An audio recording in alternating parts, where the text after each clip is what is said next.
આજની ધર્મકથા. પ્રણામ. કેવળ જ્ઞાનની એક આગવી કૌતુકભરી વાત જેની અંદર છે એવી કથા. આપણે સાંભળ્યું છે કે કેટલાક દ્રષ્ટાંતોની અંદરમાં કે 2-5 કરોડ સાથે કેવળ જ્ઞાન, 10 કરોડ સાથે કેવળ જ્ઞાન.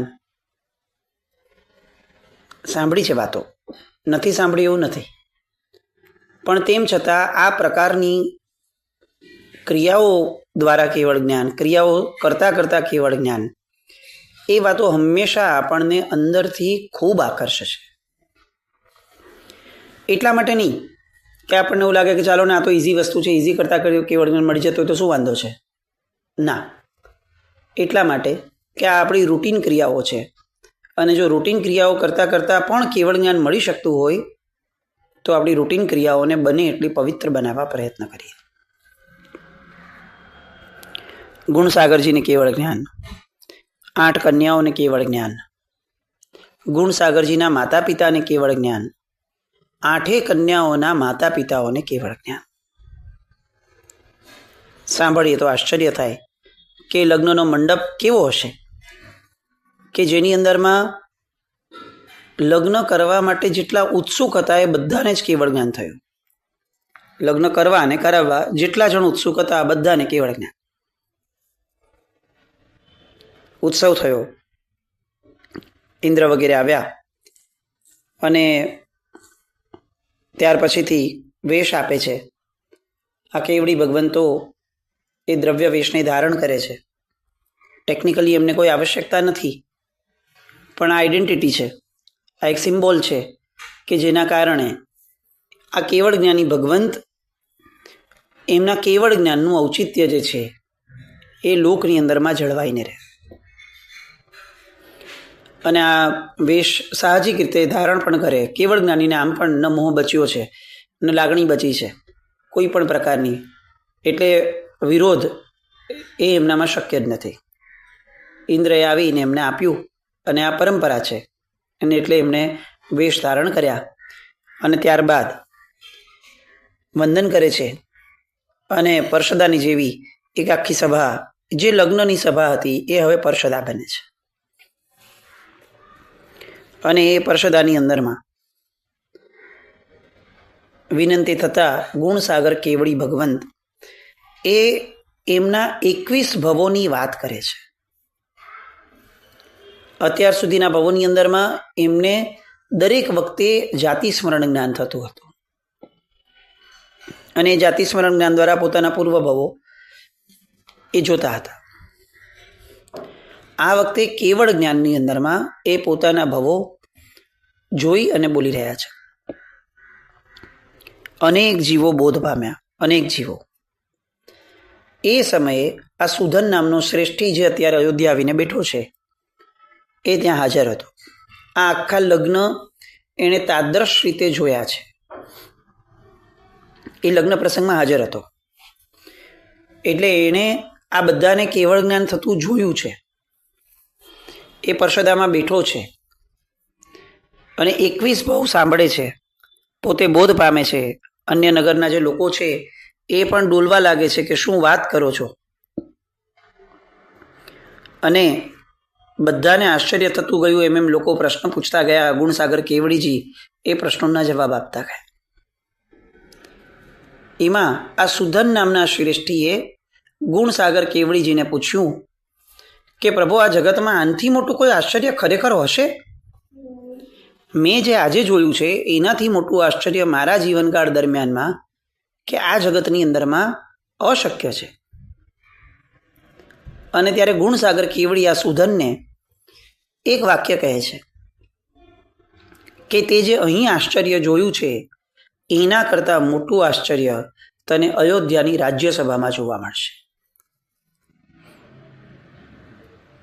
એને એમ થયું કે આ અશક્ય છે, કેવી રીતે બની શકે? આનાથી મોટું આશ્ચર્ય જ અશક્ય છે. પણ બોલનાર કોણ છે? કેવડી ભગવંત સ્વયં.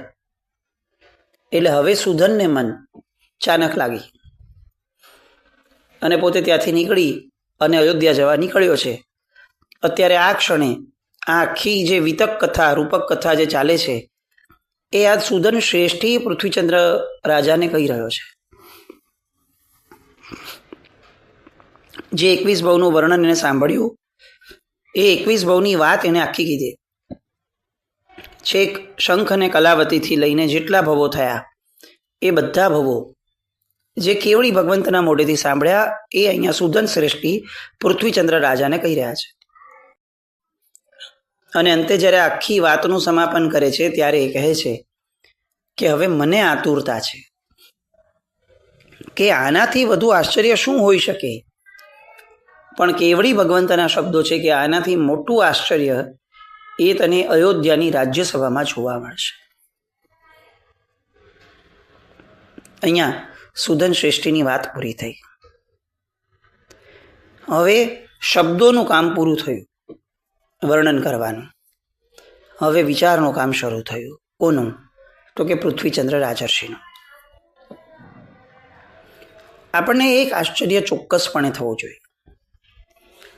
આ સુદને પ્રશ્ન પૂછ્યો હતો ગુણસાગર કેવળીજીને કે ભાઈ આનાથી મોટું કોઈ આશ્ચર્ય હોય? સાહજિક રીતે આ જવાબ આવ્યો છે, આપણને એમાં કોઈ શંકા નથી, પ્રશ્ન નથી. પણ એક અપેક્ષાથી, એક પર્સપેક્ટિવથી અગર આપણે આ વાતને જોઈએ ને તો આપણને એવું લાગે કે ગુણસાગરજીને કેવળ જ્ઞાન થયું. હવે આ કેવળ જ્ઞાનનો ચેપ પોતાની સાથે 21 ભવ રહેલા આ પૃથ્વીચંદ્રજીના જીવને થવો જોઈએ, અથવા થાય, અથવા એમની ભવિતવ્યતા જ છે કે એમને થશે. એ માટે નિમિત્ત તો કંઈ જોઈશે. એમને ક્યાંથી થશે પૃથ્વીચંદ્રજીને? તો એ નિમિત્ત માટે આ સુદન શ્રેષ્ઠીના પ્રશ્નને એ રીતે વર્ણવાયો જવાબ તરીકે કે જેના કારણે આ આખી વાત પૃથ્વીચંદ્ર સુધી પહોંચે. આ આપણો એક એંગલ છે, પર્સપેક્ટિવ છે. આવું શક્ય એટલા માટે નથી દેખાતું કારણ કે કેવડીને આવો કોઈ વિકલ્પ જ ન હોય. પણ આપણે દરેક જગ્યાએ પોતાના મોહને, પોતાની લાગણીઓને આરોપિત કરનારા માણસો છીએ. એટલે આપણી દ્રષ્ટિમાં આવું બેસે કે જુઓ આ નિમિત્ત ન હોત ને તો પૃથ્વીચંદ્રજીને કેવળ જ્ઞાન ન થયું હોત. હવે આ નિમિત્ત પહોંચ્યું રાજ્યસભામાં. આ નિમિત્તે આખી વાત કરી અને પૃથ્વીચંદ્રજીના મનની અંદરમાં હવે વિચારો શરૂ થાય છે. કથાની અંદર, રાસની અંદરમાં બહુ સરસ વાક્યો છે. પૃથ્વીચંદ્ર તે સાંભળી વાધ્યો મન વૈરાગ, ધન ધન તે ગુણ સાગર પામ્યો ભવજલતાક. હું નિજ તાત અને દાક્ષિણીએ પડ્યો રાજ્ય મુજાર, પણ હવે નિસર શું કદા થાશું કબ અણગાર. પૃથ્વીચંદ્રજીને હવે અહીંયા આ વાતો 21 ભવની સાંભળી અને એમને જાતિ સ્મરણ જ્ઞાન થયું. જે વર્ણન સાંભળ્યું છે 21 ભવનું એક્ઝેક્ટ એ જ વર્ણન હવે પોતે અનુભવી રહ્યા છે. શ્રવણ નથી કરી રહ્યા, અનુભવી રહ્યા છે. બેમાં બહુ મોટો ફરક છે. શ્રવણ કર્યું ત્યારે એનો આધાર શું હતો? તો કે ઇન્દ્રિય, કાન નામની ઇન્દ્રિય. અનુભવ કરે છે ત્યારે એનો આધાર શું છે? તો કે પોતાના આત્મા, ચૈતન્ય પોતાનું. સંવેદન જ્યારે ભળે છે ત્યારે અનુભવ થાય છે. જ્યાં સુધી ઇન્દ્રિય એટલે કે કાન અને મન આ બધાનો વિષય ચાલે છે ને ત્યાં સુધી એ વિચાર છે, એ માન્યતા છે, એ મત છે, પણ અનુભવ નથી. અનુભવ એ છે કે જેની અંદરમાં આત્મસંવેદના ભળે છે. સંવેદના એ ક્યારે ભળી? કે જ્યારે પોતાના ચિત્તની અંદરમાં રહેલા મતિ જ્ઞાનનો ક્ષયોપશમ વધ્યો અને જે વાતો સાંભળી 21 ભવની એ વાતો હવે એમના સ્મરણપટમાં આવવાના કારણે જ્ઞાનનો ઉપયોગ એ વિસ્તરિત થયો અને એમને જાતિ સ્મરણ જ્ઞાન થયું. બેવની અસર બહુ મોટી છે. આ 21 ભવ સાંભળી લીધા હોત તો પણ એમને ઇન્ફોર્મેશન મળી ગઈ હતી, વાત પૂરી થઈ ગયેલી. અત્યારે પણ એમને ઇન્ફોર્મેશન છે જ પોતાની રીતે, પણ સંવેદનની અંદરમાં બહુ મોટો ફરક છે અને કદાચ એ જ સૌથી મોટો ફરક છે. આપણને એવું લાગે છે કે આપણે સાક્ષાત તીર્થંકર પરમાત્મા મળશે અને એ સમયે એમની દેશના સાંભળશું તો આપણે તરી જશું. નહીં થાય. જરૂરી નથી. કારણ કે તરવાનું અમોઘ સાધન એ કોણ બોલે છે વ્યક્તિ એ નથી. તરવાનું અમોઘ સાધન આપણો પોતાનો અનુભવ, આપણી અનુભૂતિ છે. જો બોલનાર વ્યક્તિથી થતું હોત તો દેશના સાંભળનાર એક પણ વ્યક્તિ આ જગતમાં ન રહ્યા હોત. કારણ કે તીર્થંકર પરમાત્મા, પરમ પુણ્યના ધારક, પરમ આરહંત્ય જેમનું જળહળાટ કરે છે એ વ્યક્તિ બોલતા હોય ને કોઈ વ્યક્તિ રે તો કે રે. કેમ રે સંસારમાં? કારણ કે એને સંવેદન નથી કર્યું, ફક્ત ઇન્દ્રિયનો ઉપયોગ કર્યો છે. કાનથી સાંભળ્યું, મનથી ચિંતન મનન કર્યું. That is it. અહીંયા પૃથ્વીચંદ્રજી એ સંવેદનની અંદરમાં પડે છે. અને કેવું સંવેદન? તો રાસમાં લખે છે કે ધન ધન જે મુનિવર ધ્યાને રમે, કરતા આત્મશુદ્ધિ મુનિસર, રાજા ચિંતે સદગુરુ સેવના, કરશું નિર્મળ બુદ્ધિ, ધન ધન જે મુનિવર ધ્યાને રમે. કબહું શમ દમ સુમતિ સેવશું, ધરશું આત્મ ધ્યાન, ઇમ ચિંતવતા અપૂરવ ગુણ ચઢે, શ્રેણીએ શુક્લ ધ્યાન. શું થાય છે? તો કે એ મુનિવર જે છે એ ખરેખર ધન્ય છે કે જે મુનિવર, આ ગુણસાગર મુનિવરની વાત છે, કે જે પોતાની આત્મશુદ્ધિની પરાકાષ્ઠાને પામ્યા. હવે તો કે હવે હું એવા મુનિવરોની સેવનાની અંદરમાં લાગીશ. ક્યારે લાગીશ? શરૂઆતની પહેલી કડીઓમાં આપણે વાંચ્યું કે ધન ધન તે ગુણસાગર પામ્યો ભવજલ તાગ, હું નિજતા તને દાક્ષિણીએ પડ્યો રાજ્ય મોજાર, પણ હવે નિસર શું કદા થાશું કબ અણકાર. મારા પિતાજીએ દાક્ષિણ્ય રૂપે જ્યારે મને કહ્યું કે ભાઈ મારે સંયમના માર્ગે જવું છે, અને એ સમયે હું રાજ્યના માર્ગમાં આગળ વધ્યો, મારે વધવું પડ્યું, 16 સુંદરીઓને મારે પરણવું પડ્યું. હું જાણતો હતો, સમજતો હતો કે આ રાજકાજ તો બહુ વધારનારા છે, ને તેમ છતાં હું રાજવી બન્યો. પણ ખરેખર આ જગતની અંદરમાં ધન્ય તો એ ગુણસાગર મહાત્માને છે કે જેમણે લગ્ન આરંભ્યા અને લગ્નમાં ને લગ્નમાં જ કૈવલ્ય શ્રી મેળવી. હું શું કરું છું?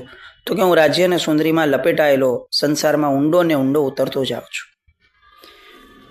તકલીફ અનુભવી, પીડા અનુભવી, વેદના અનુભવી, અને આ વેદનાએ હવે અંદરમાં પ્યાસ જગાડી. સૌથી પહેલો જીવને ઘા લાગે. આ ઘા લાગે એટલે વેદના થાય, અને વેદના થાય પછી પ્યાસ જાગે. આ ક્રમ છે. જેનામાં આ ક્રમ નથી અનુભવાયો એ વ્યક્તિએ ખરેખર પોતાને જે ચાલે છે અંદરમાં એ ભ્રમ છે કે સત્ય વાસ્તવિકતા, એ ચકાસવું જોઈએ. આ જગતનો એક પણ પ્રસંગ એવો નથી કે જે આપણને ઘા આપવા માટે સક્ષમ ન હોય. આપણે ઘા અનુભવતા જ નથી. આપણું મન એટલું પાવરફુલ છે કે આપણે એમ કે ઠીક છે, ચાલો ને હવે જેવું ભાગ્ય હતું એવું થયું. ઘા નથી અનુભવાતો. આ પૃથ્વીચંદ્રજીને પોતાના પિતાએ જ્યારે રાજ્યકાજ્ય માટે અંદર ઉતરવા કહ્યું એ સમયે એમણે કદાચ એ વસ્તુને સ્વીકારી લીધી, પણ અત્યારે જ્યારે પોતાના 21 ભવના સાથીને કેવળ જ્ઞાન થતા જુએ છે, સાંભળે છે, એ સમયે એમને ઘા લાગે છે કે આ ગુણસાગરને ખરેખર ધન્ય છે કે જે લગ્ન કરવા છતાં તરી ગયા, અને હું લગ્ન કરવા છતાં એ દિશામાં ઈચ્છા હોવા છતાં હું આગળ વધી જ ન શક્યો. ઘા અનુભવાયો. ઘા અનુભવાયો એટલે વેદના થઈ કે આ ભવસાગર આમને આમ મારો વધતો જશે. અને હવે અંદરની ઋણાનુબંધની જે પ્રીતિ હતી એને પીડા જન્માવી કે મારો એક સાથી જે 21 ભવથી ભેગો હતો એ અંતના ભવના અંતને પામી ગયો ને હું નહીં પામી શકું. એની પીડા એ અંદર અનુભવાય. હું પીડા શબ્દ વાપરું છું ત્યારે ચોક્કસપણે એવું સમજવું કે આ ફક્ત વિચાર કે વ્યથા નથી. હું જ્યારે ઘા શબ્દ આપણે વાપરીએ છીએ ત્યારે ઘા સાથે એવું નહીં વિચારવું કે ફક્ત જર્ક લાગ્યો. ના, આ અનુભવન છે કે જે અસહ્ય હોય. અસહ્ય. અત્યારે આપણે ત્યાં તો કોઈ સ્વજન ગુજરી જાય ને તોય આપણને ઘા લાગ્યો છે એવું ન કહી શકીએ. આપણને દુઃખ થાય, આપણને વ્યથા થાય, આપણને પીડા થાય અને પૂરું થઈ જાય. તો ઘા લાગ્યો કોને કહેવાય? અને પીડા અનુભવી કોને કહેવાય? વ્યથાવાળી. બેમાં ભેદ શું? બેમાં ભેદ એની ઇન્ટેન્સિટી અને એની લોંગર લાસ્ટિંગનેસનો છે. આ પીડા એવી છે ઘાની કે જેના આધાર ઉપર હવે બીજી એક પણ લાગણી એના કરતાં અધિક નહીં થઈ શકે. આપણે જ્યારે કોઈ ગુજરી ગયું હોય એ સમયે પીડા અનુભવીએ છીએ, પણ તમે જુઓ, આપણને કોઈ એમ કહે કે ચાલો હવે જમવાનો સમય થયો છે, વાપરી લો, વાપરવું તો પડશે જ, કોઈની પાછળ આપણે સાવ ભૂખ્યા તો નથી રહી શકાતું. એ સમયે આપણી પીડા કરતાં એ જમણની મહત્તા વધી જતાં આપણે જમણને મહત્ત્વ આપી અને જમી લઈએ છીએ. ધીરે ધીરે આપણા મનને આપણે શાંત કરતા જઈએ છીએ. બેઝિકલી આપણે શાંત નથી કરતા, આપણે જે એ પીડાની મહત્તા હતી ને એને ઘટાડતા જઈએ છીએ, બીજી મહત્તા વધારવા. કેમ? કારણ કે આ ઘા નથી એટલે પીડામાં તરતમતા આવી શકે, શાંત પણ થઈ શકે. ઘા એ છે કે જેની પીડા ક્યારેય શાંત ન થાય, જેના કરતાં ચડિયાતી પીડા ક્યારેય ન અનુભવી શકાય. એકવાર ઘા લાગ્યો તે લાગ્યો, હવે આ જગતની એક પણ ક્રિયા એના માઇન્ડને ડાયવર્ટ ન કરી શકે. આ ઘા છે. સતત મનની અંદરમાં એનું રટણ ચાલુ રહે કે હે ભગવાન, આવું થયું, આવું થયું, આવું કેમ થયું? અને એ સતત વિચારણાનું સ્તર, સતત. આપણે ત્યાં સાતત્ય નથી કોઈ પણ વસ્તુનું, એટલે આપણે પાછા ને પાછા ફરીથી ફરીએ છીએ. અહીંયા આ પૃથ્વીચંદ્રજીના મનની અંદરમાં ઘા લાગ્યો છે, વેદના નથી થઈ ફક્ત. એટલે શું થયું? તો કે એવી કારમી પીડા અનુભવાઈ કે આ જગત આખું વિસ્મરણમાં આવી ગયું. ફક્ત ધ્યાનમાં શું આવ્યું કે હું ડૂબી રહ્યો છું. આ 8 કન્યાઓની સાથે પરણ્યા પછીથી હું ખરેખર ડૂબી રહ્યો છું. અલબત્ત તમે વાસ્તવિકતા જુઓ કે વર્ણન એમ થાય છે કે આ 8 કન્યાઓને પરણીને રોજ ધર્મકથાઓ થાય છે, રોજ ધર્મની ચર્ચાઓ થાય છે. એ 8 કન્યાઓ પોતે પણ પરિણત થઈ રહી છે. આ વાસ્તવિકતા છે. અને તેમ છતાં પૃથ્વીચંદ્રજીને આ ક્ષણે એવું અનુભવાય છે કે હું ડૂબી રહ્યો છું. કે મેં સંતોષ ન લઈ શક્યા હોત કે ચાલો આપણે એવરેજ પણ આપણું પરફોર્મન્સ તો સારું છે, મેં ઘણું ઇમ્પ્રૂવ તો કર્યું જ છે ને, સાવ હું ડૂબી નથી ગયો બીજાઓની જેમ, આવું એ ચોક્કસ લઈ શક્યા હોત. પણ જો લીધું હોત તો કેવળ જ્ઞાન ન થયું હોત. સાધનાના માર્ગની અંદરમાં સંતોષ એ ક્યારે પણ બાધક ન બની શકે. સંતોષ હોવો જ જોઈએ, પણ બાધક થાય એવો સંતોષ ના જોઈએ કે ચાલો મેં આટલું તો કર્યું. નહીં, આ મન આપણને મૂર્ખ બનાવવાની વાત કરે છે. હું નીકળ્યો તો પૂર્ણતાના લક્ષ્યથી, તો મારું મન ક્યાંય પણ અપૂર્ણતાની અંદરમાં ઠરવું ન જોઈએ. અને આમનું મન નથી ઠરતું. આ ઘા એક એક ક્ષણે કારમો થતો જાય છે. એ પીડા એટલી બધી અસહ્ય થતી જાય છે કે ગુણસાગર તરી ગયા અને હું રહી ગયો. કેમ રહી ગયો? હવે એના ઊંડાણમાં જવાનું શરૂ કરે છે. કેમ રહી ગયો? કારણ કે મેં લગ્ન કર્યા અને હું સંસારમાં વધતો રહ્યો. પછી તો કે નહીં, હવે આ કોઈ પણ ભોગે આ સંસારનો અંત લાવવો હશે તો મારે આ લગ્નનો અંત લાવવો પડશે. શું કરીશ? તો કે કબહુ શમદમ સુમતી સેવશું ધરશું આત્મ ધ્યાન. હું હવે ક્યારે ઉપશમના ભાવની અંદરમાં, મારી ઇન્દ્રિયોના દમનના ભાવની અંદરમાં, મારી મતિને નિર્મળ બનાવવાના ભાવની અંદરમાં, મારા ગુરુની અથવા ઉત્તમ પુરુષોની, મહત પુરુષોની સેવનાની ભાવમાં હું ક્યારે આગળ વધીશ? બસ આ ભાવની અંદરમાં એ રમમાણ થાય. બહુ જ સરસ શબ્દ છે. કબહુ શમદમ સુમતી સેવશું ધરશું આત્મ ધ્યાન. એક કે એક વ્યક્તિ કે જેને ખરેખર મોક્ષની ચાનક છે, એને આ વાક્યને બહુ જ વાગડવું જોઈએ કે એવું મારા જીવનમાં આવું ક્યારે થશે, આવો અપૂર્વ અવસર મારા જીવનમાં ક્યારે થશે, તે દિને ક્યારે આવશે. આ કલ્પનાઓ છે ને એ આપણને આપણો ભવાંતર નક્કી કરાવશે. મેં જેને બહુ જ ઝંખ્યું છે ને, મારી માં પ્રકૃતિ એ મને આપશે જ, પણ મેં જેને ઝંખ્યું જ નથી, બસ પ્રસંગ આવે ખાલી વિચારી લીધું છે, એ તો મને કોણ આપશે? ઝંખના થવી જોઈએ, અભિલાષ પ્રગટવી જોઈએ. કબહું શમદમ સુમતી સેવશું ધરશું આત્મ ધ્યાન. હું ક્યારે ઉપશમ ભાવની અંદરમાં રમીશ? હું ક્યારે મારી ઇન્દ્રિયોના દમનના ભાવની અંદરમાં રમીશ? હું ક્યારે નિર્મળમતીવાળો થઈશ, હું ક્યારે ઉત્તમ પુરુષોની સેવનાવાળો થઈશ, હું ક્યારે આત્મધ્યાનની અંદરમાં લયલીન થઈશ. એમ ચિંતવતા અપૂરવ ગુણ ચડે શ્રેણીએ શુક્લ ધ્યાન, સિદ્ધિ શ્રેણી મંડાણી અને શુક્લ ધ્યાનની અંદરમાં આવ્યા.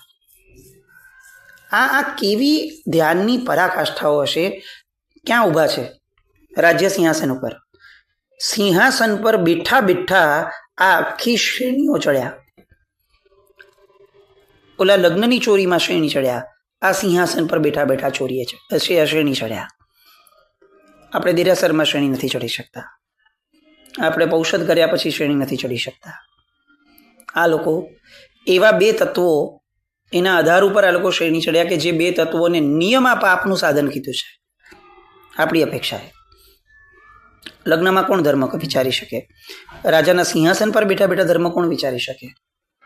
આ બંને એ જ જગ્યાઓએ ત્યાં જ બેઠા બેઠા ત્યાં જ રહી, જેમ આપણે ગુણસાગરજીના ચરિત્રમાં કીધું એમ, મોહના ઘરમાં ઘૂસીને મોહને માર્યો. રાજ્ય સિંહાસન ઉપર બેસી કે જે નરક નક્કી કરતી હોય એવા સ્થાન ઉપર બેસી અને કેવળ જ્ઞાન પ્રાપ્ત કર્યું. શ્રેણી ચઢાયા. કયા આધાર ઉપર? ઘા, પીડા, અને એનાથી આગળ વધી અને હવે આ ઝંખના. ક્યારે આવું થશે? ક્યારે આવું થશે? પૃથ્વીચંદ્રજીની વાતો, આ ઋણાનુબંધની વાતો, અને એ પછીથી આ રાજ્ય સિંહાસનમાં જે આશ્ચર્ય થશે એની બધી વાતો આવતીકાલે ફરીથી એની માટે મળશું. જીનાજ્ઞા વિરુદ્ધ કંઈ પણ બોલાય તો મેં છામી તો જય નામ, જય અતિશાસન.